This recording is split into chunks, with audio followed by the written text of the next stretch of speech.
We begin this episode of Kavzar's Settlement Showcase at one of the most terrifying locations in the entire Commonwealth. Which is Saugus, which is right in front of me. But no, actually, since this is not a settlement, yeah, it's actually right behind me. Is the terrifying settlement, formerly known as the Slog.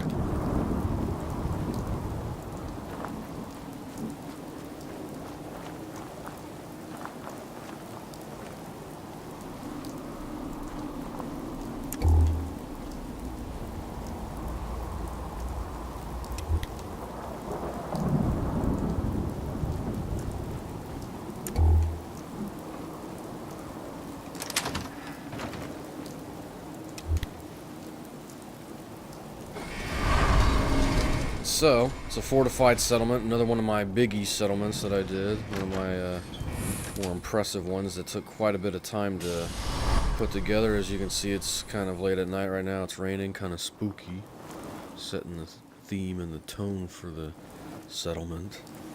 As you'll notice the joke I put on the outside of it. So what I'm going to do is, yeah, let's do that, shall we? And I'll give you a tour of the spooktacular place that is the Slog.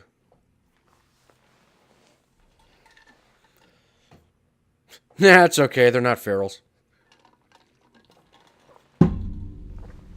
So yeah, I know it's been a while since I've recorded my last video. And like I said in some of my other videos, I've been pretty busy with some other stuff. Getting back into Magic the Gathering. Busy with work. What else? Some of the other videos I've been doing, such as I posted my Doomfist videos, which pretty interesting character in Overwatch. But anyways, getting back to this, I will show you. Shut up, Arlen. I will show you just how impressive this settlement is. So let's start it off proper, right? Yeah. Caution, zombies inside. You don't want to go in there, mate. It's sealed off for a reason. So you'll notice, yep, fully fortified all the way around, and I don't know why we have caravan people standing on top of that. Anyways, that's one of the more fortified corners of the outpost, settlement, what have you. I got a laser scanner here, a couple of minigun turrets. This is actually the most vulnerable section of the defenses. I believe there is a super mutant camp there, which, yeah, if they come down from the west side, they just take out these turrets and maybe the ones on the corners, and they can just hop right in. But still pretty heavily fortified. I got missile turrets, minigun turrets, Fat Man turrets, I believe. Fat Man's are right over there. And yeah, so let's go on in and give it a look-see. Like I said, the Saugus Ironworks over there, it's home to the Forged Raiders. Terrifying. To the south of that, or wait, is it south? Yeah, I guess to the south of that is a huge gunner fortification, so kind of terrifying. This is one of the more terrifying areas in the game, because there's super mutants, the Forged, and gunners, so a lot of very scary enemies around here. So yeah, that's why I made sure I wanted to have these guys fortified, because I figured, hey, these guys have already had a run of bad luck because they got kicked out of Diamond City because of the fact that they're ghouls, because of the fact that the shitbag in charge of Diamond City was a synth that was ordered to do so by the Institute. So, yeah, guess what? I said I'm going to rectify that run of bad luck and give you guys a nice little place to live. So, that being said, I kind of made it. At first, this fortification, this settlement was kind of barren and empty and kind of boring.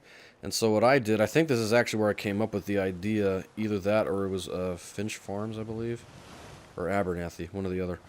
But I came up with kind of making a town out of every settlement, so that's why you have all these kind of these houses, you know, here. So here's house number 2, number 3, those are the addresses, you know, pretty simple stuff. Instead of having multiple number addresses, it's just, you know, 1, 2, 3. So, looks like I haven't gotten around to making beds in there yet. I probably should do that. I guess that's why the doors are open, because I think when they have the doors shut, that means nope, okay, I guess not. Either that or they might have despawned, because I am using a lot of mods to make these settlements.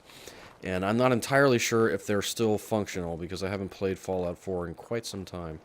So, what I will do, I forget how to activate the...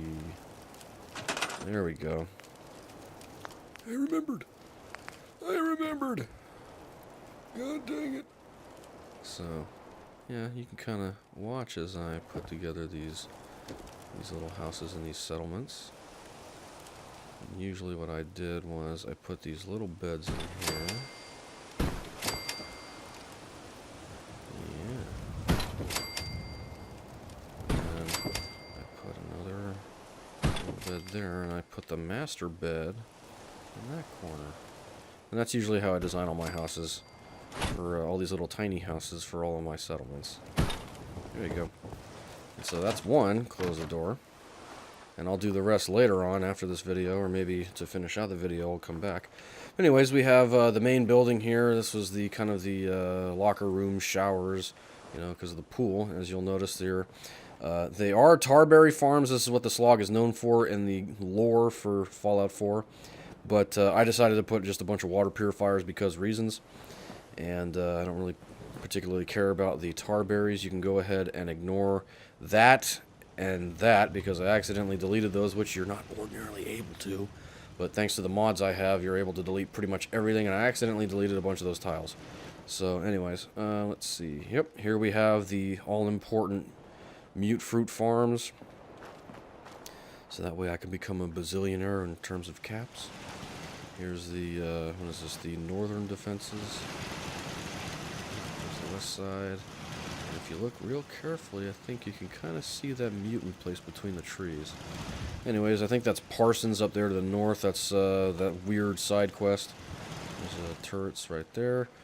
And here we have some more houses on the north side of town. So here's number 5. And then what you do is you can take these little stairs down here. It's like a little street, you know, a little walkway, kind of amble home at night, you know, just. And I got a bunch of these little lights set up so at night it's kind of cool. You walk through here and it's all illuminated and nice, and you could take your little girlfriend on a romantic walk through the zombie town. Yep. So yep, I got beds in here. That was house number 6. Here's number 7. You can kind of squeeze through here. It's a little cramped. And that is a door that I will get to later. So yep, here we have the northeastern defenses. I think I'm able to delete all of this weird walkway crap. It's outside of the bounds of the settlement, but again, I have mods where I can easily take care of this, but I decided to leave them up there just because. And in that ravine over there tends to be a deathclaw that lives over there, so kind of an important place to have defenses for. Sometimes there's raiders and ferals in this general little area. I like to have defenses set up for this. So I got miniguns, laser scanners, and a couple of fat mans up there. We'll get to that in a second too.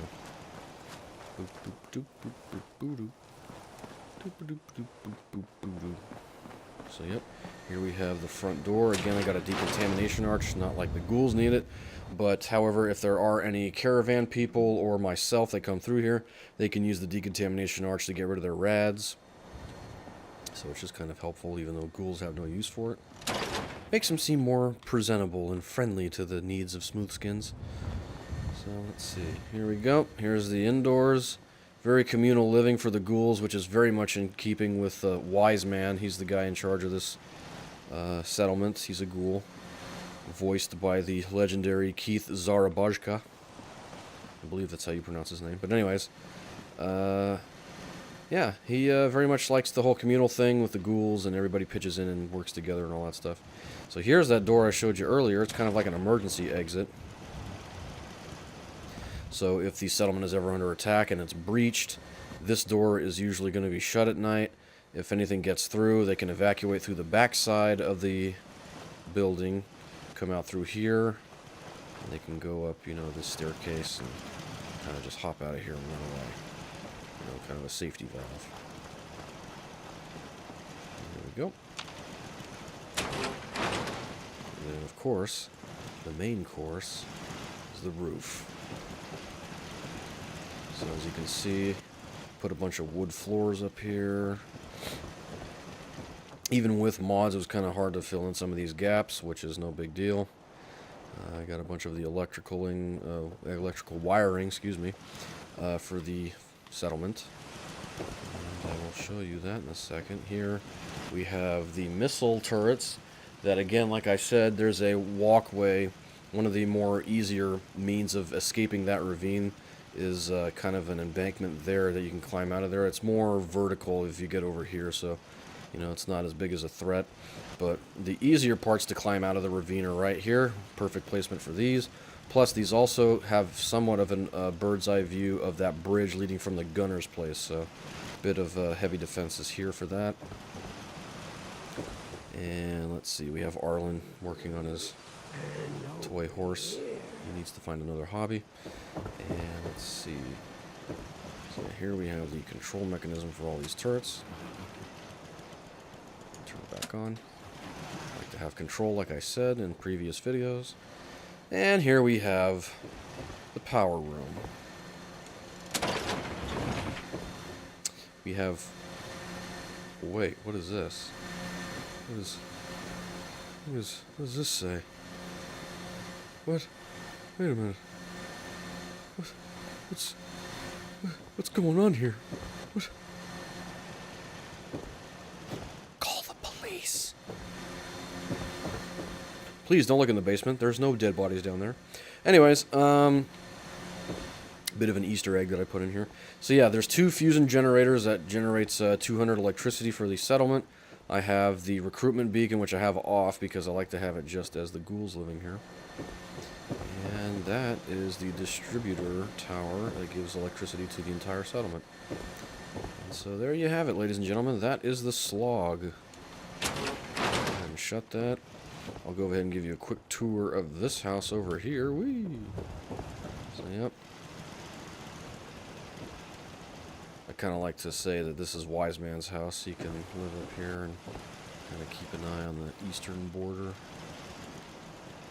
which is kind of the more open one.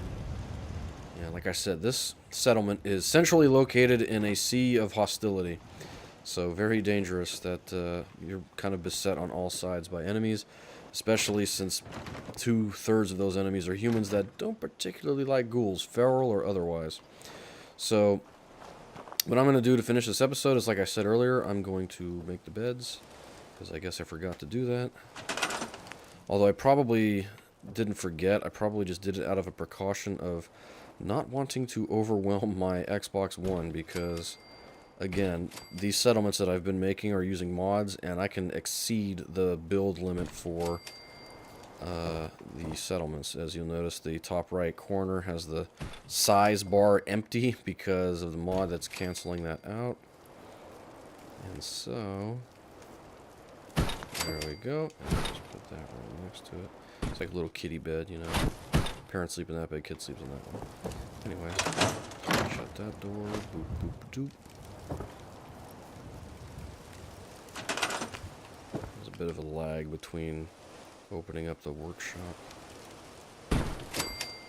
You're in regular mode.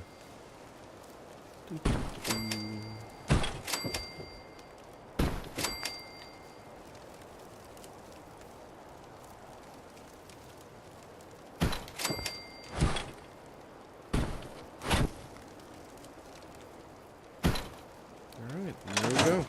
And you're all set. Actually, what I'm going to do is I'm going to fast forward it back to nighttime. I want to show you what it looks like on the inside during nighttime.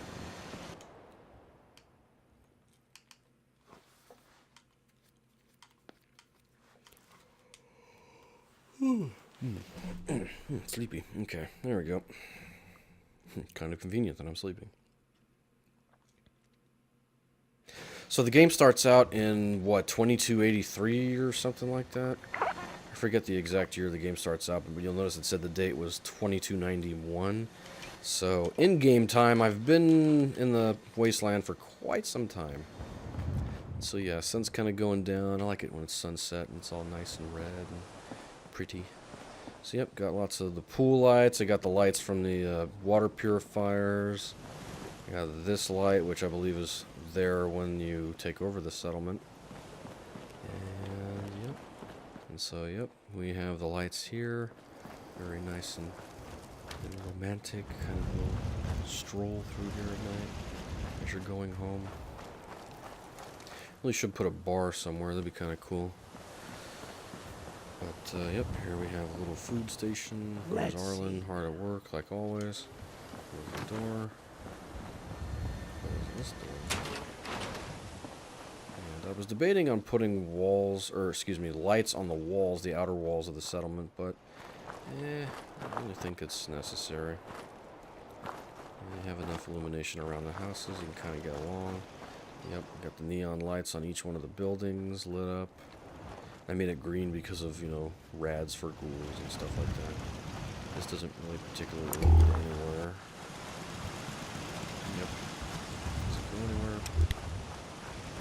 And that's that. Well, thank you for watching another episode of Kavzar's Settlement Showcase. You can see the moon through the trees, kind of nice. I think I'll leave it as that particular image to end on. And I will see you again next time as we journey next to Taffington Boathouse. I think will be the next place I will record. I was working on that quite a while ago, actually. I'm not entirely sure it's finished, but I will go ahead and double check right now after I end this video, and then a few more episodes, then that'll be it for this mini-series of Kavzar's Settlement Showcase, at which point I will end either with Sanctuary or the vastly more impressive and more time-consuming settlement, Spectacle Island. So either one of those. Pretty big, pretty impressive settlements, both of which I'm very proud of how they turned out. The difference is that I have to move all of those power armors from the coastal cottage to Spectacle Island, which is going to take probably 2 days in real lifetime to do, so stay tuned for that. But coming up next, Taffington Boathouse. Thank you all for watching.